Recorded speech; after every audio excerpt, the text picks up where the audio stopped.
Hey guys, peace. Welcome to another chit chat. Hope you're well. I thought I would come on and do a video, a quick, brief video, because I think it's been like a whole week since I've done one.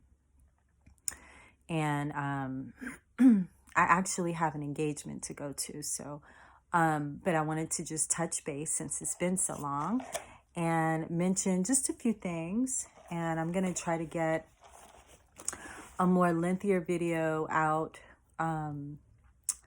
hopefully this week, maybe tonight if I come back from the event on time, in enough time. But I've been, pretty busy. Okay, so the things I kind of want to talk about are, well, I went to the Jhene aiko concert the other night, and it was really good. So I kind of want to just debrief a little bit about that as it relates in context to some other things that have been going on. Or, just to the bigger picture, really. And also, the other current event is that's been, there are a lot of them actually, but the Queen Elizabeth saga that continues, as well as what I consider to be like some Mercury retrograde happenings, so to speak. But first, let's get into at the end of Virgo season, right? But so let's just go ahead and start with the Queen Elizabeth stuff. So the Queen Elizabeth II, there's actually some stuff I want to talk about later with regard to that. That's very personal. I know that there are, I think I might have mentioned this in my other video, but there's lots of, extremes when it comes to dealing with the Queen Elizabeth issues. Like you either hate her or you love her, or, indifferent, I guess, not hate her or love her. But I have some personal connections to the Windsors that I'll talk about later. And no, it's not something I'm like super proud of, but I'm also not, super ashamed of because, you are what you are, right? And you can accept or, not accept whatever, whatever is a part of you. But I choose to accept it all. Like I said, I'm an alchemist, but I'll talk about that in another video because this is going to be really short.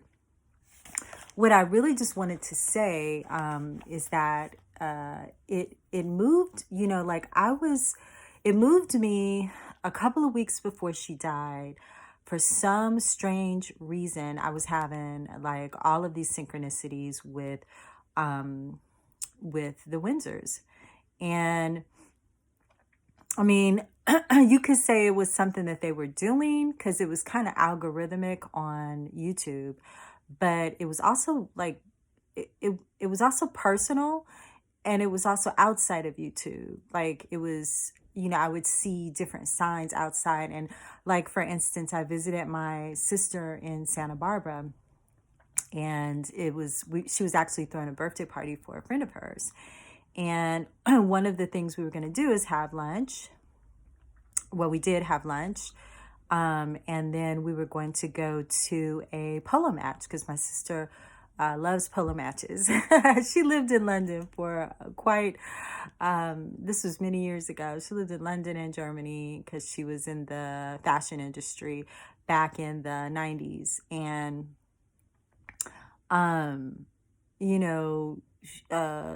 so she picked up a love for horses, a love for polo. But we were going to go to a polo match because there's a polo team there.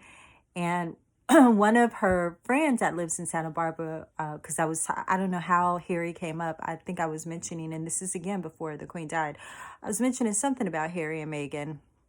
And they were telling me, oh, well, they live, we might see him today at the polo match, because he comes a lot. I was like, oh, really? Wow. Okay. So, that was a synchronicity. And then it was just a string of other things that kept them in my view, for like a week or two before she died.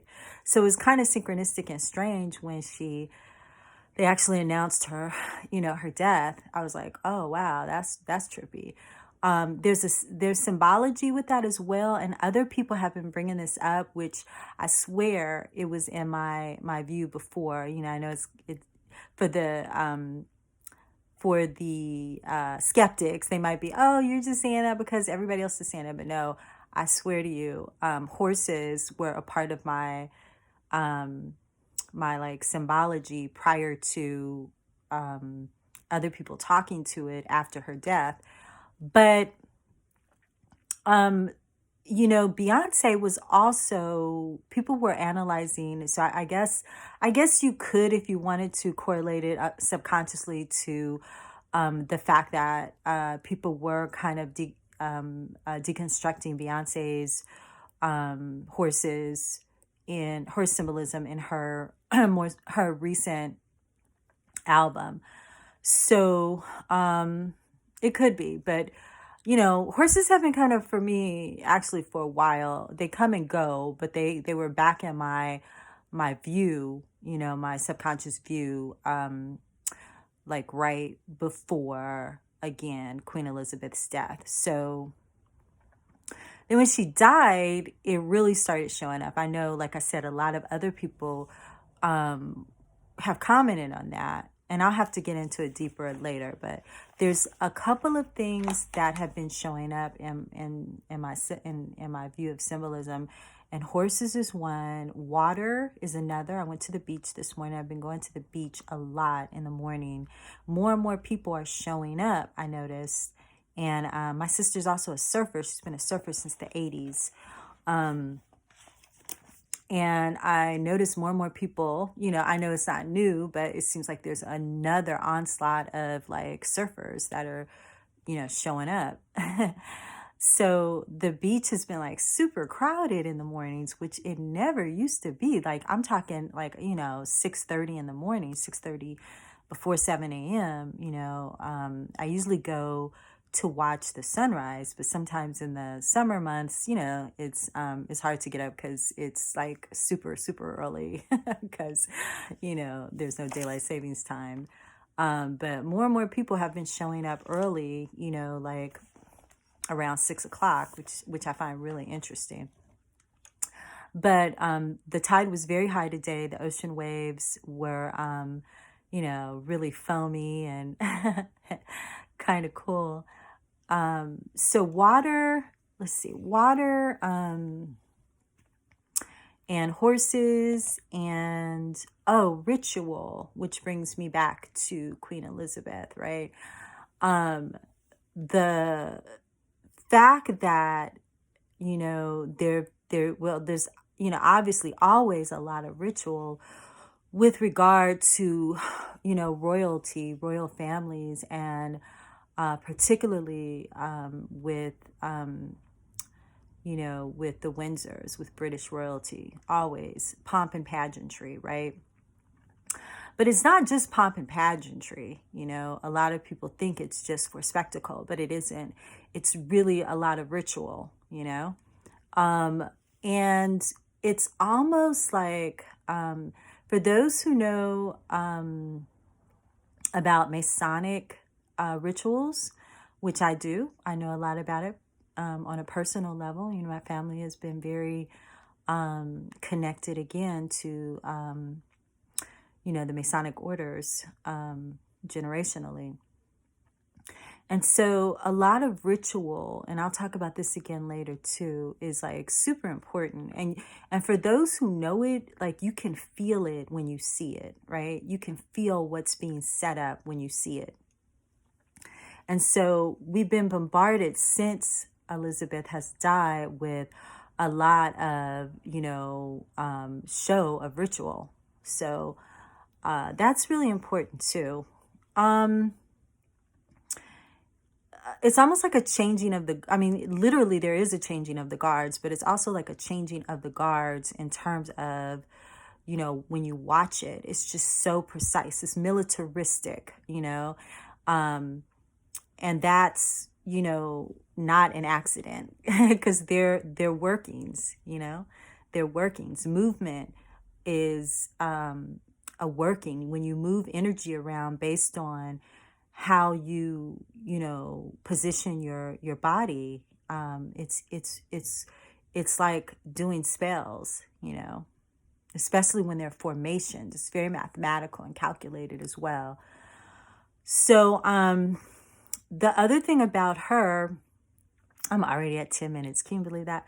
The other thing about her is that when you recall that when she died, before she died, I believe she was in Scotland. I feel like she died in Scotland, in Balmoral, which is her like summer home or whatever. And if anybody knows about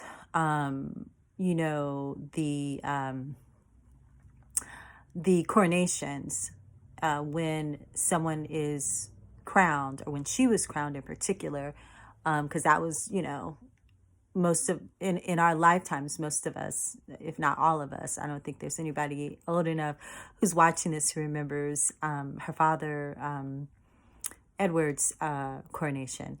But she went to Scotland right before her coronation, and she was worked over officially, ceremonially, ritually, by the order of Druid priests.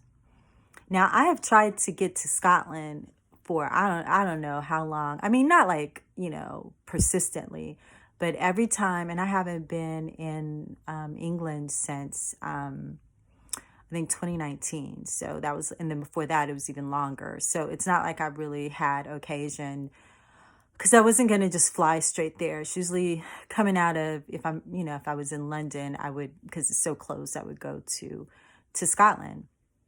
But every time, and even in 2019, we tried to book a flight there, and it was just like, it's always some kind of block. And I always say something, I always have something to say about that, because again, I actually have Scottish. I know those of you who are like, a black woman's talking about she has, but I can't help it. I can't help all that.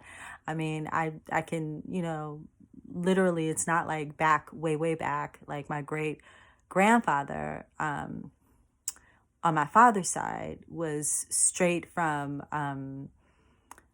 Cork County, Ireland, and his surname is actually Scottish. And then I have on my mother's side a same amount of ancestry of, if not more, of Scottish, Irish, and British. And I know, and being the darkest skinned person in my family as a black sheep, it would be, and when in my years of being a nationalistic, African American in college and everything, and we didn't play that. Like, none of us wanted to claim our European ancestry. So I remember,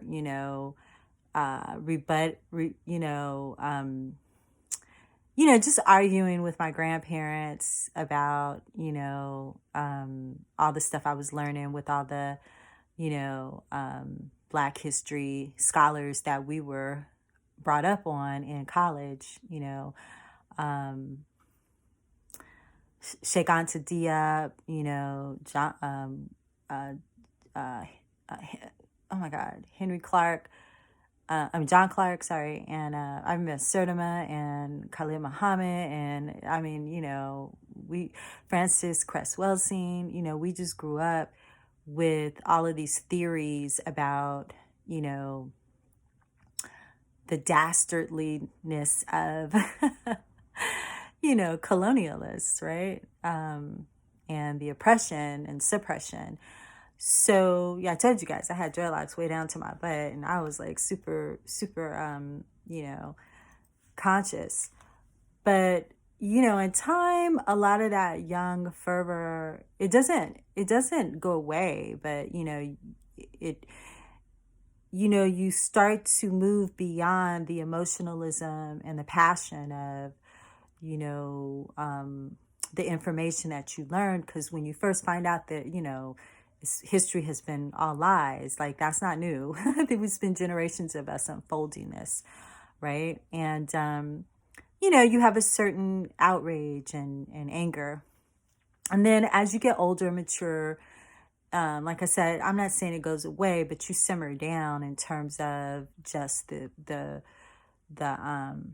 emotionalism, the raw emotionalism, and you start to become more even tempered with facts, and not facts as you like them to be, based on your passion and your anger and what other people have, sort of, moved you toward with, with teachings. I mean, everything's a cult, I've been in so many cults, but I would say also that Black, you know, nationalism was also, I was in a cult of that, which, is not a bad thing. Cults aren't bad things. It's just, you got to know when to get out of them.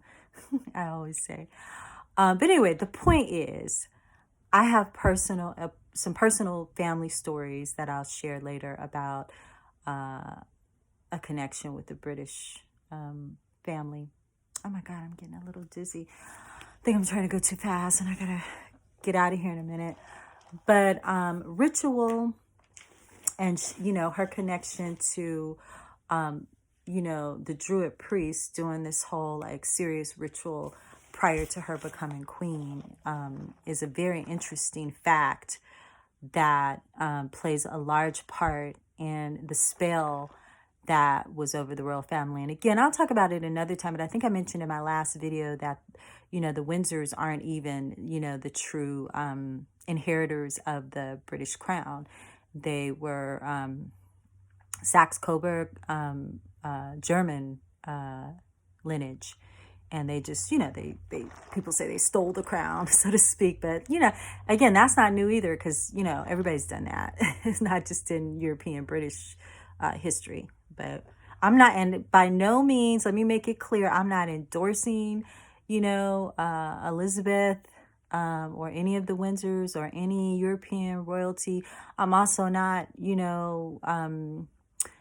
demonizing them in the same vein that a lot of other people do. I mean, I demonize anybody who's been, if you want to say, talk about demonization of colonists or rulers, monarchs. I mean, again, we can go to every culture. So I'm not, I'm not like taking up for the Windsors, but I have learned in my maturity that they are certainly not the only ones, either in European history or world history, who have been as brutal in conquering people as they've been. So, again, another conversation later.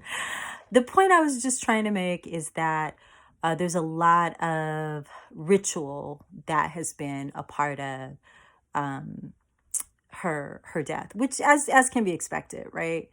But again, the persistent symbolism, I mean, the horses are there. Of course, she loved horses, and they're part of the pomp and pageantry of British, royalty and culture. And it's, it runs all through their whole family. Water, I told you with the beach, the water just keeps coming up, and then ritual. So those three have been really persistent symbolism for me as of late, which also denotes a lot of shifts, that there are a lot of shifts going on and a lot of things being, brought into manifestation in a sort of magic or supernatural way. And this correlates to me with astrological signs of, we're in Virgo, which is the magician as well, Pisces. I didn't mention much about Pisces, but, that's the opposite of Virgo. So it's apropos that it would be a part of, what I'm bringing in, a Virgo season, because it's the it's half of the 360, right?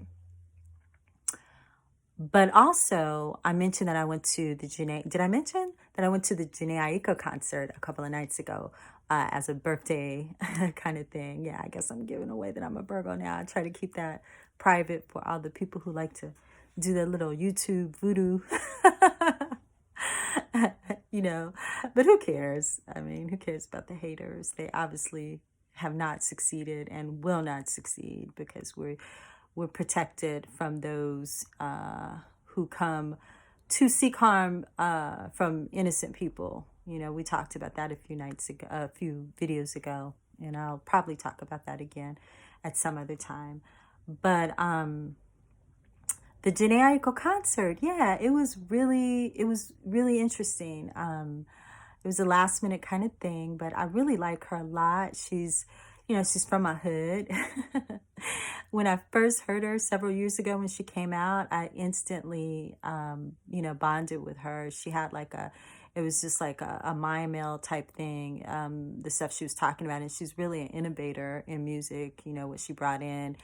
But she's from right around the way.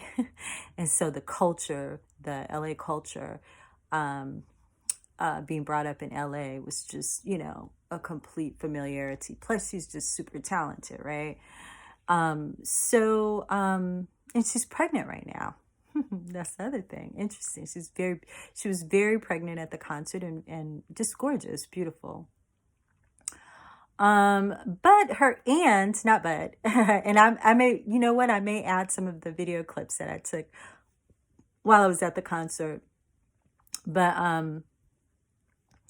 the whole concert visual was I'll talk about it again maybe some more later because I really got to go, but it was very virtual reality-ish to me. And we know that Jhene is already very she's got this spiritual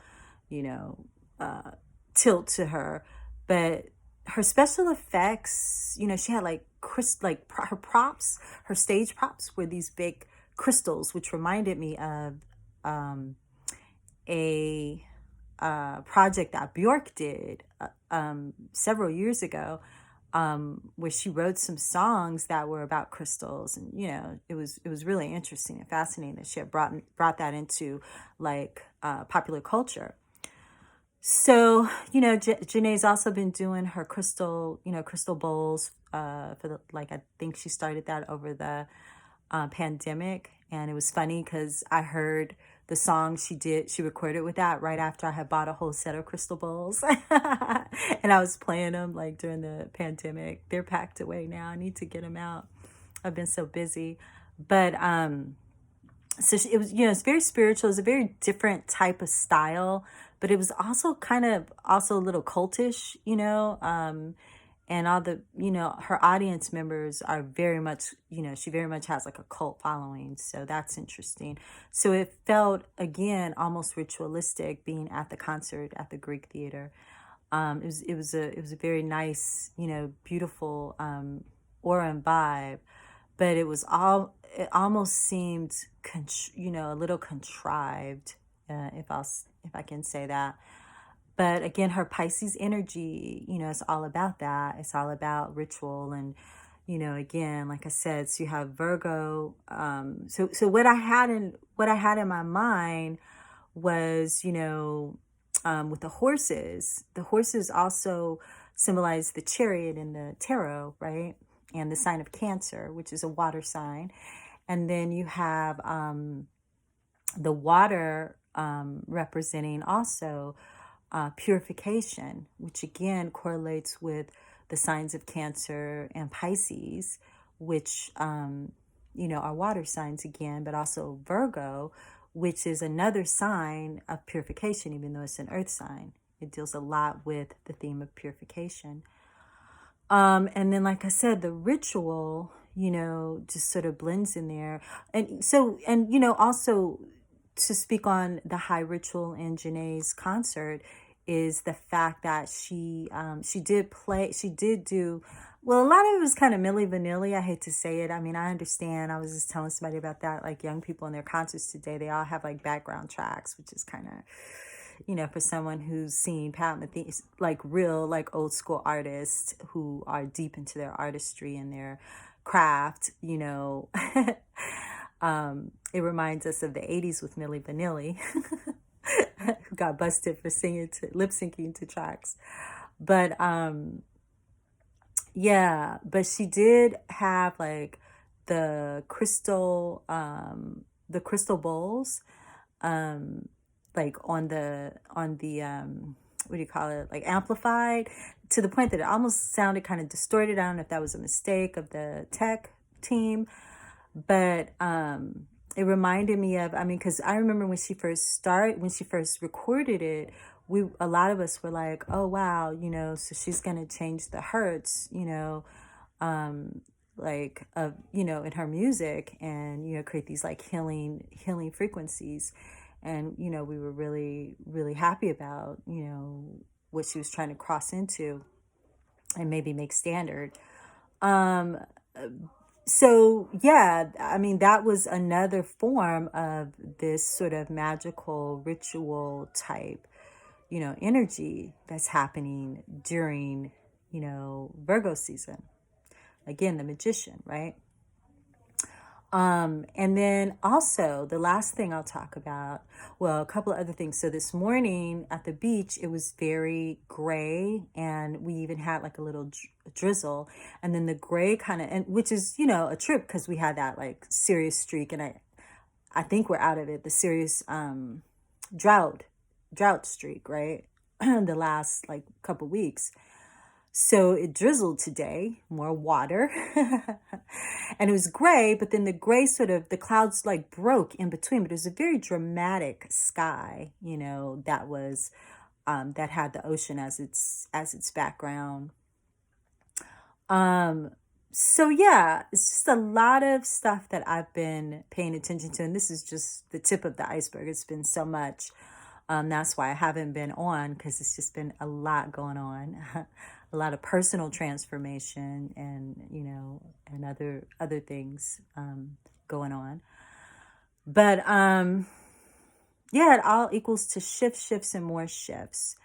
There was something else I wanted to say. Oh, Mercury retrograde. So Mercury retrograde, another energy that I have noticed since it started, is that there's a lot of reversals occurring, that were set into things that were set into place during the last Mercury retrograde. And so now it appears that a lot of the stuff that got woven during that time is starting to sort of, unwind itself. And you're seeing judgments come in, and you're seeing things that were judgments being revoked, remissions, rescinding. I don't really pay attention to the people who've done bad things a whole lot unless the universe brings it to my attention. Like personally, I don't keep up with the people who work against me. Like I don't go looking to see. I know I know they like to do that. Like people like to cast and then check, spy and check in on people to see if they're suffering as a result of their magic, if their magic's working, right? I don't really do that unless the universe brings it to me. But the feeling that I have based on the collective is that, a lot of people, and I like to, again, because I don't, oh, good, the people who hurt me, who harmed me are being harmed, right? I just trust that the universe and God is working on my behalf, thou preparest the table before me in the presence of mine enemies. And I'm never, I pray always to not be happy for the people who've tried to hurt me when they experience misfortune. I actually really try to be present to the energy of, praying that they have learned their lesson, and that they, can receive grace and mercy if they have, and they repent, and they, seek out for goodness. But I also don't excuse or dismiss their lessons if they haven't learned. If they haven't learned, then that to me is an indication that, what is to come will provide them with more opportunities in the form of karma or lessons.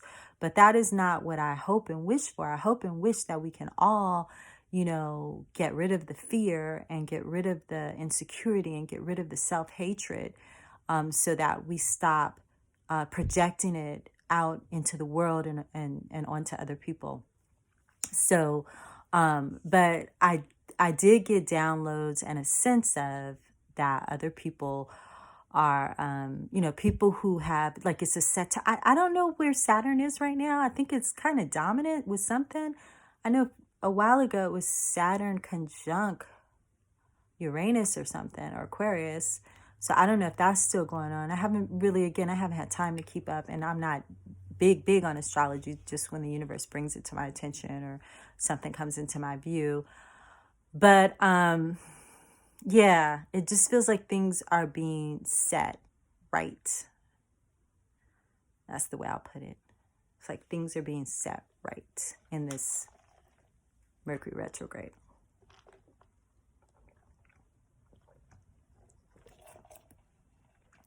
So, I don't know where this is going to continue to go. We'll see, because there are always different shifts and, reversals as we move into Libra season, which starts next week. But Libra is also a sign of judgment. So I would expect that there would be more justice being served, and more rewards and punishments, if you're into that type of thing, coming with Libra season. But we'll see. Libra season is also another magical month, with the balance of shadow energy, during especially toward the end, moving into Scorpio, with the equinox, when you have a balance between shadow and light in our environment. So anyway, okay, I'm a little winded from that, but let me go ahead and get ready to head out of here. And again, just wanted to pop in. It's much longer than I anticipated, but I just wanted to touch on a few things, and again, maybe come back later to go into a little more detail on some of them. All right. Okay. Hope you guys are well. Hope you have a wonderful evening and you've had a good weekend. And until we speak again, take care. Peace.